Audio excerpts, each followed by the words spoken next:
আসসালামু আলাইকুম। অবিরাম বাংলা সংবাদে সবাইকে স্বাগত জানাচ্ছি। আমি শান্তা ইসলাম। শুরুতেই বিআরবি কেবলস সংবাদ শিরোনাম। আজ পবিত্র হজ, লাখো কণ্ঠে ধ্বনিত হচ্ছে লাব্বাইক আল্লাহুম্মা লাব্বাইক। আরাফাতের ময়দানের পথে আল্লাহর মেহমানরা।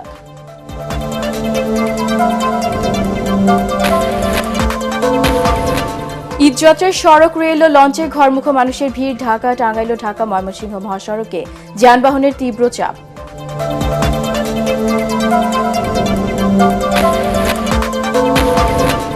রাজধানী সহ সারা দেশেই জমে উঠেছে পশুর হাট। বেচা কেনাও চলছে পুরোদমে। বৃষ্টির কারণে হাটে ক্রেতা বিক্রেতাদের ভোগান্তি।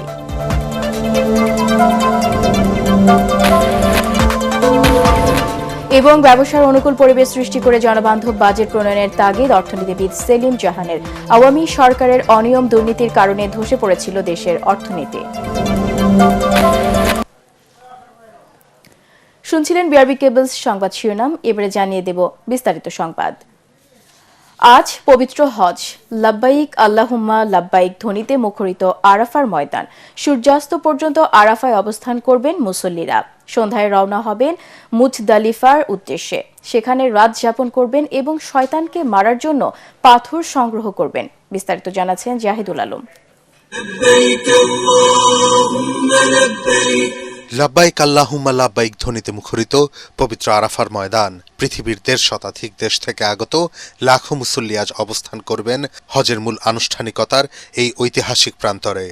মিনায় রাত্রি যাপন ও ইবাদত বন্দেগী শেষে ফজরের নামাজ আদায় করে হাজিরা রওনা হন আরাফার উদ্দেশ্যে। তবে প্রচণ্ড গরম ও অতিরিক্ত ভিড় এড়াতে অনেক হজযাত্রী মধ্যরাতেই যাত্রা শুরু করেন। সাদা ইহরামের দুটুকরো কাপড়ে আবৃত আল্লাহর মেহমানদের কণ্ঠে ধ্বনিত হয় লাব্বাইক আল্লাহুম্মা লাব্বাইক। মসজিদে নামিরা থেকে পবিত্র হজের মূল খুতবা প্রদান করবেন মসজিদুল হারামের ইমাম ও খতিব শায়খ আলী বিন আব্দুর রহমান আল হুজাইফি। খুতবা শেষে হাজিরা ১ আজান ও ২ ইকামতে জোহর এবং আসরের নামাজ আদায় করবেন।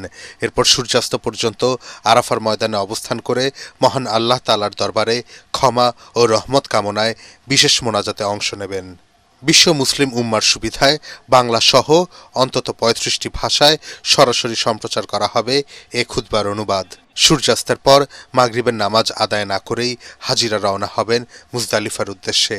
সেখানে মাগরিব ও এশার নামাজ একসঙ্গে আদায় করে খোলা আকাশের নিচে রাত যাপন করবেন। পাশাপাশি মিনায় জামারাতে শয়তানকে নিক্ষেপের জন্য পাথর সংগ্রহ করবেন। পরদিন মিনায় ফিরে বড় জামারাতে পাথর নিক্ষেপ, পশু কুরবানি, মাথা মুন্ডন এবং কাবা শরীফ তাওয়াফ করে সম্পন্ন হবে হজের পরবর্তী আনুষ্ঠানিকতা। এরপর ধারাবাহিকভাবে ৩ জামারাতের পাথর নিক্ষেপ। এদিকে তীব্র গরমও বড় চ্যালেঞ্জ হয়ে দাঁড়িয়েছে এবারের হজে।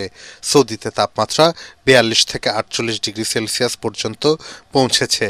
হাজিদের নিরাপত্তা নিশ্চিতে কাজ করছে কয়েক লাখ কর্মকর্তা ও বিভিন্ন সরকারি সংস্থা। এবার হজে অংশ নিয়েছেন ৭৮,০০০-এর বেশি বাংলাদেশি। জাহিদুল আলম, এটিএন বাংলা।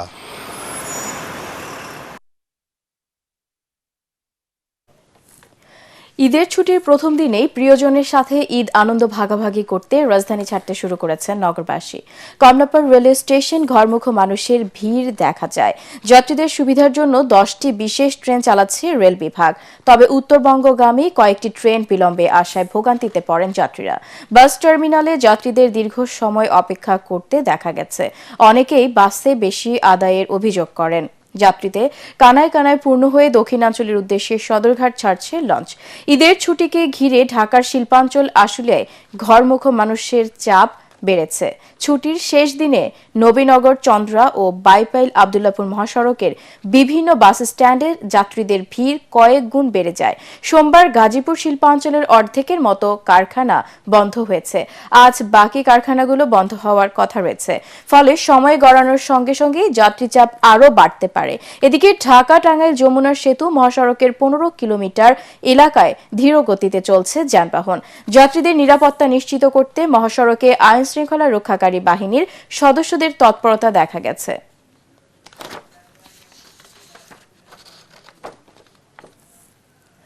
দর্শক, এই মুহূর্তে কমলাপুর রেল স্টেশনে আছেন আমাদের সহকর্মী সাজ্জাদ জাহান। সরাসরি কথা বলছি তার সাথে। সাজ্জাদ, ট্রেন কি ঠিক সময়ে ছাড়ছে? যাত্রীদের চাপ কেমন দেখছেন আমাদেরকে জানান।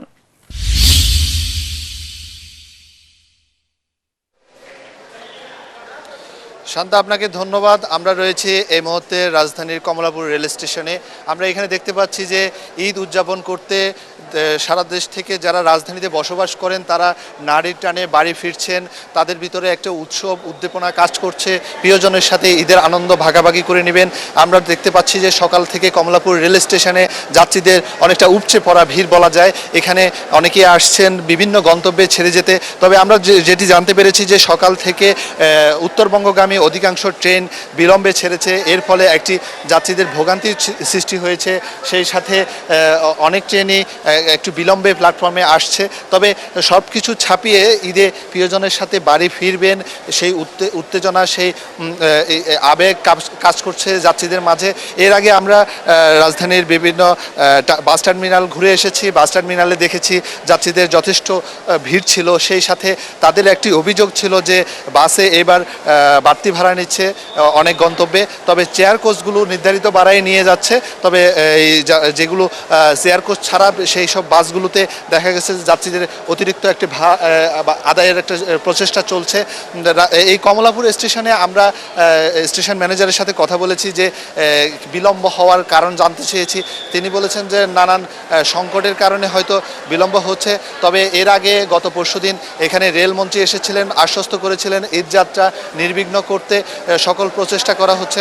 আমরা আইনশৃঙ্খলা বাহিনীরও তৎপরতা দেখেছি, তারা যাতে ট্রেনে অতি গাদাগাদি করে না উঠে বা শৃঙ্খলা বজায় রেখে সেই ধরনের ব্যবস্থা জোরদার করার জন্য, সার্বিক নিরাপত্তা জোরদারের জন্য প্রচেষ্টা চালিয়ে যাচ্ছে।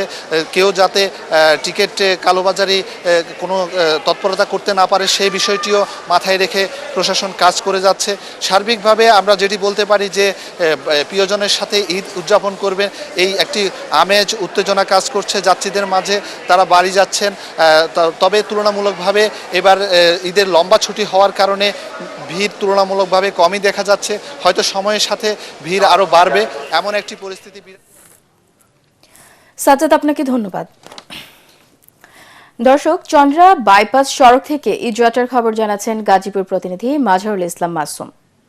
শিল্পদেশিতে গাজীপুরের প্রায় 30 লাখ শ্রমিক গতকালকে কারখানা ছুটি হওয়ার পর বাড়ি ফিরতে শুরু করেছেন। আজও কিছু কারখানা ছুটি হবে।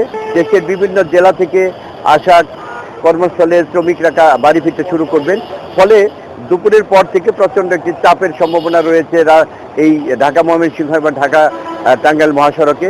রাস্তায় বৃষ্টির কারণে আমি যেটি বলছিলাম যে পানি জমে থাকার কারণে সেখানে গাড়ির গতি স্বাভাবিক থাকছে না, ধীরগতিতে চলছে এবং অনেক গাড়ি রাস্তায় বিকল হয়েও পড়ছে দেখা যাচ্ছে। সন্ধ্যা নাগাদ সেটি স্বাভাবিক হয়ে আসবে এমনটি আমাদেরকে জানানো হয়েছে। এই ছিল আমার কাছে যে ঈদে গাজীপুর থেকে ঈদে ঘরমুখো মানুষের সর্বশেষ খবর। ঈদের ছুটি শুরুর প্রথম দিনেই জমে উঠতে শুরু করেছে রাজধানীর কুরবানির পশুর হাট। নগরীর প্রতিটি হাটে এখন ক্রেতাদের ভিড়, বেড়েছে কেনা বেচাও। এদিকে বৃষ্টির কারণে বিপাকে পড়ছেন ক্রেতা ও বিক্রেতারা।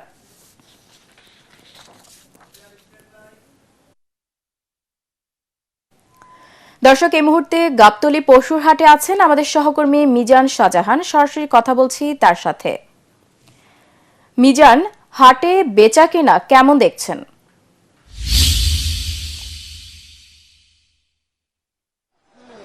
শান্তা, আপনাকে ধন্যবাদ। হাটে বেচাকেনা গতকাল থেকেই জমে উঠেছে। আজকে এবং আগামীকাল এই 2 দিনেই মূলত বেচাকেনা হবে। আমি এই মুহূর্তে গাবতলী স্থায়ী পশুর হাটে অবস্থান করছি। এখানে পর্যাপ্ত পরিমাণে পশু রয়েছে, তবে চাহিদার তুলনায় এখানে ক্রেতার সংখ্যা কম বলে আমাদেরকে জানিয়েছেন এখানকার যারা খামারি এবং পাইকার যারা রয়েছেন। তারা বলছেন যে ওইভাবে বেচা বিক্রি হচ্ছে না। আর মানুষ তাদের সাধ্যের মধ্যে কোরবানি দেওয়ার জন্য ছোট এবং মাঝারি আকারের গরুই বেশি পছন্দ করছেন। এই কারণে ছোট ও মাঝারি আকারের গরু যেভাবে বিক্রি হচ্ছে সেভাবে বড় আকারের গরু বিক্রি হচ্ছে না। আমরা এখানে কয়েকজন খামারির সঙ্গে কথা বলেছি, তারা কিছুটা ক্ষোভ প্রকাশ করেছেন। তারা বলছেন যে গত 3-4 দিন ধরে তারা গরু নিয়ে অপেক্ষা করছেন, কিন্তু গরুর যে খাবারের দাম বেড়েছে, নানা কারণে তাদের যে খরচ বেড়েছে, সেই তুলনায় তারা ন্যায্য মূল্য পাবেন কিনা তা নিয়ে তারা কিছুটা শঙ্কা প্রকাশ করেছেন। আমি শান্তা আপনাকে এই মুহূর্তে একটি গরু দেখানোর চেষ্টা করছি। এটি হচ্ছে একটি কালো গরু, এটি একটি মিক্স গরু। এই গরুটির দাম হাঁকানো হচ্ছে 30 লাখ টাকা, কিন্তু এটি ক্রেতারা সর্বোচ্চ 17 লাখ টাকা পর্যন্ত বলছেন। এখানে এই গরুটির মালিক আমাদের জানিয়েছেন যে এটি যদি 20 লাখও বিক্রি করে তাহলে তার 5 লাখ টাকা লোকসান গুনতে হবে। এসব কারণে বড় গরু নিয়ে যারা খামারিরা এই গাবতলী হাটে অবস্থান করছেন তারা অনেকটাই শঙ্কার মধ্যে রয়েছেন। তবে যেসব ছোট গরু রয়েছে সেগুলো 1 থেকে 1.5 লাখের মধ্যে যেসব গরুগুলো বিক্রি হচ্ছে, এই গরুগুলো সচরাচর বিক্রি হচ্ছে। আমরা দেখতে পাচ্ছি যে কিছুক্ষণ পর পরই গরু বিক্রি হচ্ছে। এখন যেহেতু সকালবেলা আবার বৃষ্টি হয়েছে, আবার এই গাবতলীতে ঢাকা উত্তরবঙ্গের প্রবেশদ্বার গাবতলীতে অনেক যানজট, এই নানা কারণে এখানে বেচা বিক্রিতে কিছুটা প্রভাব পড়েছে। তবে এখানে যারা খামারি রয়েছেন এবং ইজারাদার রয়েছেন তারা আশা করছেন যে সন্ধ্যার পরে আজকে বেচা কিনা আরও বেশি জমে উঠবে এবং চূড়ান্ত সময় পর্যন্ত ক্রেতারা অপেক্ষা করতে চান। তারা চান যে খামারিদের যেরকম উৎপাদন খরচ বেড়েছে, একই সাথে ক্রেতা যারা ভোক্তা তারাও নানাভাবে অর্থনৈতিক চাপে রয়েছেন। এই কারণে তারা চাচ্ছেন যে একটু অপেক্ষা করে সাধ্যের মধ্যে একটি ভালো গরু কিভাবে কেনা যায়। শান্তা, এই মুহূর্তে গাবতলী হাট থেকে হচ্ছে আমার কাছে সবশেষ খবর। পরবর্তী সংবাদে এই বিষয়ে আপনাকে আরো বিস্তারিত জানাতে পারবো। শান্তা। মিজান, আপনাকে ধন্যবাদ। দুদিন বাদেই ঈদ, সারা দেশে জমে উঠেছে পশুর হাট। বিক্রেতাদের দাবি, বাজারে পশুর সংখ্যা বেশি থাকায় তারা প্রত্যাশিত দাম পাচ্ছেন না। হাটে নির্বিঘ্ন পরিবেশ নিশ্চিতে তৎপর রয়েছে প্রশাসন। প্রতিনিধিদের তথ্য ছবিতে মাসুদ রানার রিপোর্ট। কুড়িগ্রামে জমে উঠেছে কুরবানির পশুর হাট। হাটে ভারতীয় গরু না আসায় খুশি হলেও এবার পশুর দাম পাচ্ছেন না বলে জানালেন বিক্রেতারা। তবে ক্রেতারা বলছেন এবছরও পশুর দাম নাগালের বাইরে রয়ে গেছে। দেশি গরু কিন্তু বাজার রেট খুব বেশি। বাজার ভালো, গতবার চাইতে অনেক ভালো বাজার। চাঁপাইনবাবগঞ্জে জমজমাট পশুর হাট। জেলার বটতলা, কানসাট সহ বিভিন্ন পশুর হাটে দেশি গরুর আমদানি বেড়েছে কয়েক গুণ। স্থানীয় ক্রেতাদের পাশাপাশি রাজধানী ঢাকা সহ অন্যান্য জেলা থেকে এখানে আসছেন পাইকাররা। তুলনামূলক আমি দামটা অনেক বেশি দেখতেছি। যেরকম ধারণা আমি করেছিলাম যে বাজেটের ভিতরে গরু নিব, মনে হচ্ছে যে মিলছে না তেমন একটা। খাওয়ারের দাম বেশি। আপনার গত বছর 30-32 খুদ ছিল, এবার আমরা 38-35 করে খুদ কিনছি। খৈলের দামও বেশি। ময়মনসিংহের ভালুকায় জমে উঠেছে কুরবানির পশুর হাট। তবে এবার হাটে বড় গরুর তুলনায় ছোট ও মাঝারি গরুর চাহিদা বেশি। আমাদের গরু ছোট মাজুর আমরা যে সিস্টেম আমাদের মিলে ওই সিস্টেম আমরা চেষ্টা করা। খাগড়াছড়ির বিভিন্ন বাজারে এখনো পুরোদমে চলছে পশু বেচা কেনা। বাজারে চাহিদার তুলনায় পশু সরবরাহ রয়েছে বেশি। প্রচুর গরু উঠছে কিন্তু ব্যাপারীরা গরুর দাম মোটামুটি দাম ছাড়তেছে না। চয়েস হয়েছিল গরুর দাম ওরা 1.5 লাখ চাচ্ছে, আমরা 30 বলছি, 35 বলছি, 1 লাখ। আমাদের খাগড়াছড়ির গরুগুলো খুব সুন্দর, এই দেশীয় পদ্ধতিতে লালন পালন করা হয়। এখানে কোনো ইনজেকশন বা ওষুধের ব্যবহার করা হয় না। প্রতিটি হাটে ক্রেতা বিক্রেতাদের সুরক্ষায় তৎপর রয়েছে আইন শৃঙ্খলা বাহিনী। মাসুদ রানা, এটিএন বাংলা। বন্ধ কলকারখানা চালু, ব্যবসার জন্য অনুকূল পরিবেশ সৃষ্টি সহ জনবান্ধব বাজেট প্রণয়নের তাগিদ দিয়েছেন অর্থনীতিবিদ ডক্টর সেলিম জাহান। এটিএন বাংলার আলোচনা অনুষ্ঠানে তিনি কথা বলেন। এ সময় এটিএন বাংলার পরিচালক, বার্তা ও ডিবেট ফর ডেমোক্রেসির চেয়ারম্যান হাসান আহমেদ চৌধুরী কিরণ বলেন, আওয়ামী সরকারের অনিয়ম দুর্নীতির কারণে দেশের অর্থনীতির ভিত ভেঙে পড়েছিল। James হামিমের report. শিবরাত্রিতে আপনাদের সবাইকে স্বাগত জানাচ্ছি। সমসাময়িক প্রেক্ষাপট নিয়ে এটিএন বাংলার নিয়মিত অনুষ্ঠান ইস্পাহানি মির্জাপুর শুভরাত্রিতে বিষয় ছিল কেমন বাজেট চাই। এ বিষয়ে আলোচনা করেন ইউএনডিপির মানব উন্নয়ন প্রতিবেদনের কার্যালয়ের সাবেক পরিচালক, বিশিষ্ট অর্থনীতিবিদ অধ্যাপক ডক্টর সেলিম জাহান। সবকিছু মিলে আপনার বিবেচনায় কেমন বাজেট হওয়া উচিত? তিনি বলেন, দেশের অর্থনৈতিক উন্নয়ন নিশ্চিতে আর্থিক শৃঙ্খলাপূর্ণ প্রতিষ্ঠান ও মূল্যস্ফীতি কমানো সহ এবারের বাজেটে সুনির্দিষ্ট পদক্ষেপ প্রয়োজন। আমি এমন একটা বাজেট চাই না যেখানে বাজেটের ভারসাম্য নিশ্চিত করতে গিয়ে মানুষের জীবনের ভারসাম্যকে অনিশ্চিত করে ফেলা হয়। অর্থনীতি চাঙ্গা করতে বাংলাদেশ ব্যাংকের 60,000 কোটি টাকা প্রণোদনা ঘোষণাকে ইতিবাচক বলে জানান সেলিম জাহান। আমি এটাকে শুভ একটা উদ্যোগ বলে মনে করি, সাহসী উদ্যোগ মনে করি এবং সাহসী উদ্যোগ বলেও মনে করি। বিএনপি সরকার একটি ভঙ্গুর অর্থনীতি নিয়ে যাত্রা শুরু করেছে, যা থেকে উত্তরণের ব্যবসায়িক পরিবেশ নিশ্চিতের তাগিদ দেন অনুষ্ঠানের সঞ্চালক ও এটিএন বাংলার পরিচালক, বার্তা হাসান আহমেদ চৌধুরী কিরণ। বিনিয়োগের অনুকূল পরিবেশ থাকে এবং সকল শ্রেণী পেশার মানুষের জন্য যাতে একটা স্বস্তির বাজেট হয়, সেটি আমরা বারবার বলবার চেষ্টা করছি। এবং এই চেষ্টার মধ্যে দিয়ে যেটি সম্ভাবনার বাজেট হিসাবে আজকে যদি অধ্যাপক ডক্টর সেলিম জাহান বললে, আমরাও কিন্তু এই বাজেটকে সম্ভাবনার বাজেট হিসাবে দেখতে চাই। বিগত শাসন আমলের যে আর্থিক খাতে যে রক্তক্ষরণ, সে রক্তক্ষরণ বন্ধ করে আমরা আশা করি সুশাসনের পথে এগিয়ে যাব। জ্বালানি খাতে মূল্য সংযোজন ও পরিবর্তন আনা জরুরি বলেও জানান আলোচকরা। জ্বালানির মূল্য বৃদ্ধি, বিশ্ববাজারে দ্রব্যমূল্যের দাম বেড়ে যাওয়া, আমদানি খরচ বেড়ে যাওয়া সবকিছু মিলিয়ে কিন্তু দেখা যাচ্ছে যে একটি মূল্যস্ফীতির একটা ভীষণ রকম চাপ কিন্তু জনগণের মধ্যে রয়েছে।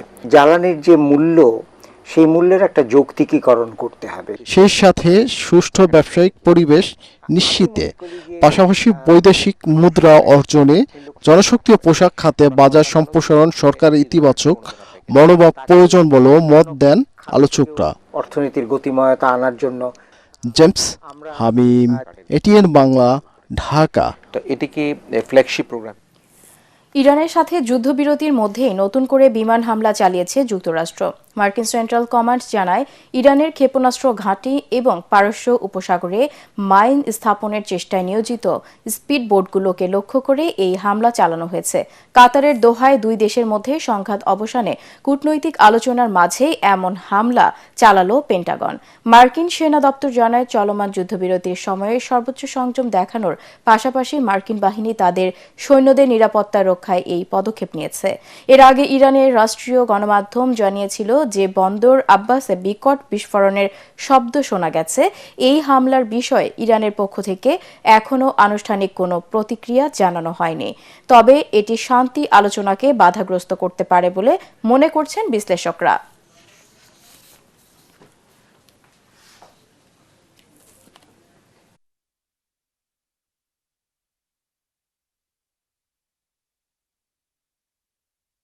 আন্তর্জাতিক সংবাদ।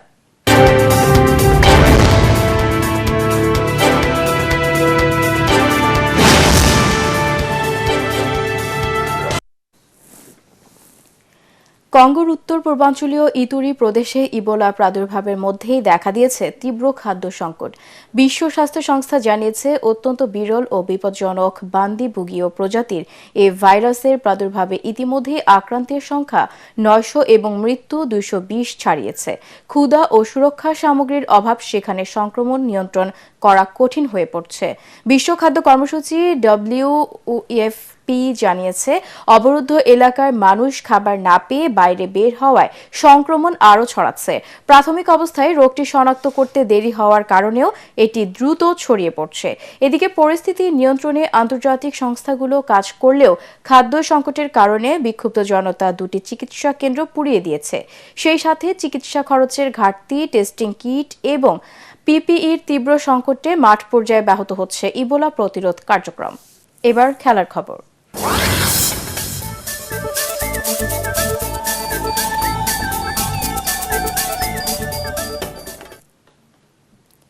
হামেস রড্রিগেজকে অধিনায়ক করে 26 সদস্যের বিশ্বকাপ দল ঘোষণা করেছে কলম্বিয়া। বায়ার্ন মিউনিখের উইঙ্গার লুইস দিয়াজো আছেন নেস্তর লরেঞ্জার ঘোষিত দলে। 2014 সালে ব্রাজিল বিশ্বকাপে কলম্বিয়াকে কোয়ার্টার ফাইনালে তোলা হামেস রড্রিগেজের এটি তৃতীয় বিশ্বকাপ। অভিজ্ঞ গোলরক্ষক ডেভিড ওসপিনাও আছেন, তবে বাদ পড়েছেন ফরওয়ার্ড রাফায়েল বোরে। কলম্বিয়ার হেড কোচ লরেঞ্জা জানান, রিয়াল বেটিসের হয়ে দারুণ পারফর্ম করায় বোরের পরিবর্তে কুচো হার্নান্দেজকে দলে নেওয়া হয়েছে। আগামী 17 জুন মেক্সিকো সিটিতে উজবেকিস্তানের বিপক্ষে ম্যাচ দিয়ে কলম্বিয়ায় তাদের বিশ্বকাপ মিশন শুরু করবে। শেষ করার আগে বিআরবি কেবলস সংবাদ শিরোনাম আরও একবার। আজ পবিত্র হজ, লাখো কণ্ঠে ধ্বনিত হচ্ছে লাব্বাইক আল্লাহুম্মা লাব্বাইক। আরাফাতের ময়দানের পথে আল্লাহর মেহমানরা।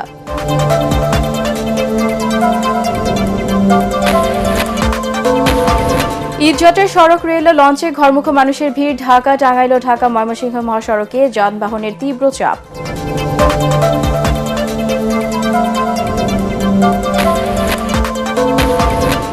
রাজধানী সহ সারা দেশেই জমে উঠেছে পশুর হাট, বেচা কেনাও চলছে পুরোদমে। বৃষ্টির কারণে হাটে ক্রেতা বিক্রেতাদের ভোগান্তি।